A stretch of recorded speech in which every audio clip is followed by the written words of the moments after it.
Bonjour à tous, donc c'est moi. Aujourd'hui, je vais faire ma première vidéo sérieuse sur cette chaîne, parce que le reste c'est de la merde.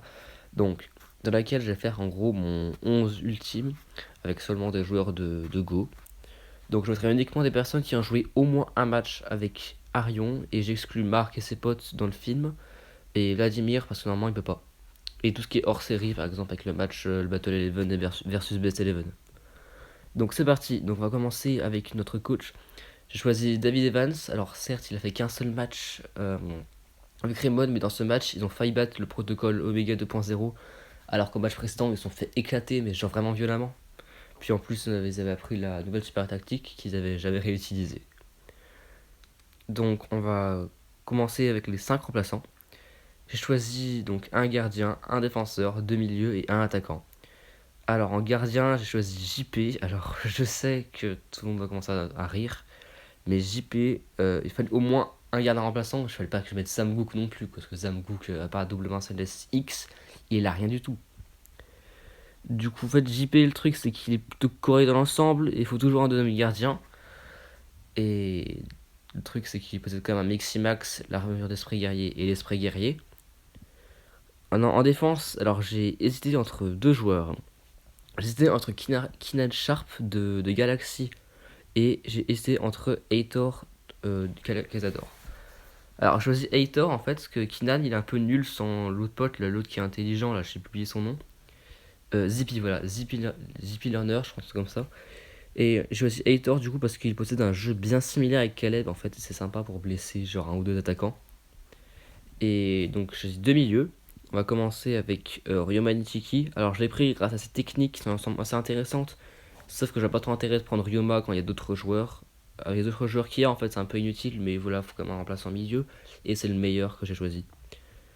Et on va continuer avec Arex. Alors, il a joué qu'un seul match avec Guardian lui aussi, mais dans ce match, il a quand même sauvé un peu la mise au moment où là où elle est fail, elle est marquée, alors que les autres pouvaient absolument rien foutre.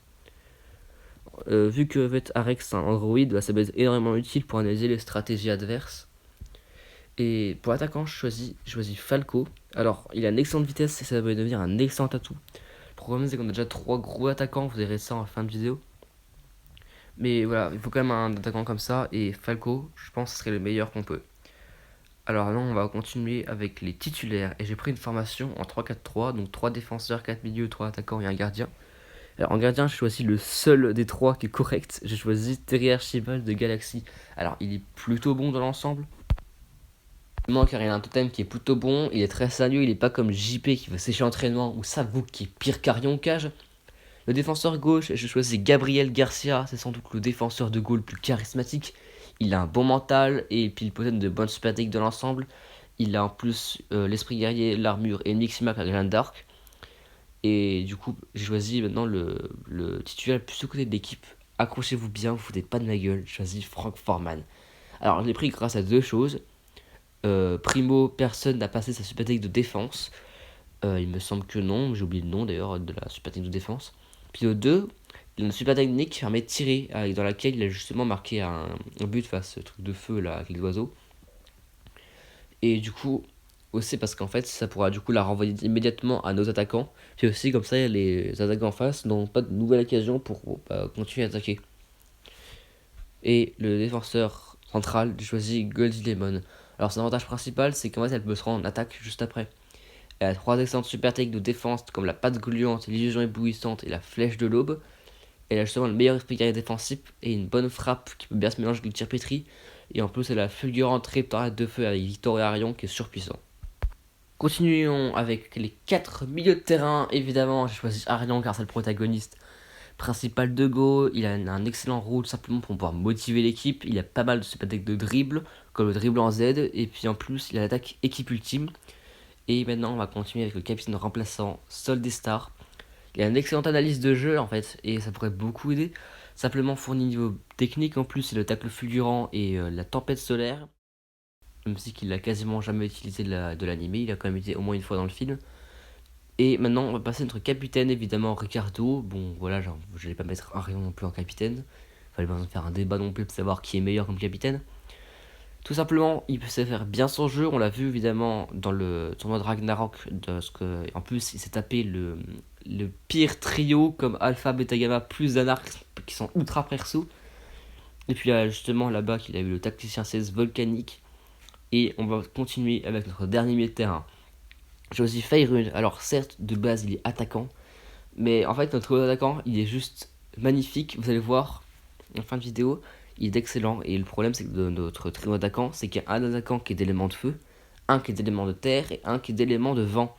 Et du coup, comme Faye est d'élément de bois, ça pourrait pas mal pouvoir justement face aux faiblesses d'éléments. Alors certes, il y a de bois, mais malgré tout, il possède deux super techniques d'élémentaires comme le tir de défense torsadé ou le lièvre bondissant surpuissant avec Arion. Et on va terminer avec notre trio d'attaquants. Il est juste incroyable, vous allez voir. Alors là, ça ne fait pas rêver, on va commencer avec Victor Blade. Alors c'est l'attaquant vedette de base de Raymond, mais il s'est fait détrôner par Goldie après l'épisode 18 et par Zanark en fin de saison. Donc en fait, il possède justement Griffon, en plus, vu qu'il y a déjà Arion et Ricardo, et justement, il possède la triple tornade de feu fulgurante, enfin non, fulgurante triple tornade de feu, qui s'est jamais fait arrêter. En plus, on va continuer maintenant avec notre deuxième attaquant, c'est Bailong. Alors, il a joué une fois avec Arion dans le film Chronostone, et même s'il a été un peu nul dedans, c'est un petit peu dommage, parce que franchement, dans le film, il était hyper cheaté. En fait, il est ultra rapide, justement, je pense que c'est peut-être le joueur le plus rapide de Go. Et il vient de l'esprit gaïque. Astra, Dragon de l'Aube, et il possède justement l'armure avec. Et maintenant, on va terminer avec notre attaquant de vedette, le GOAT de la team. Je pense certains attendaient, je pense certains d'autres non. J'ai pris Eugène. Non, en fait, c'est faux. J'ai choisi évidemment Zanark. Bah voilà quoi, c'est un putain de tueur en fait. Il dribble pas, il fonce le défenseur adverse. Il a une frappe, mais qui est énorme. Il a une super technique de tir que le jeu le tout puissant, que ça n'a jamais fait arrêter. C'est un tir qui a une autre dimension. Donc voilà. Donc merci d'avoir regardé cette vidéo. Donc c'est la vidéo la plus malaisante de ma chaîne vu qu'elle ma voix.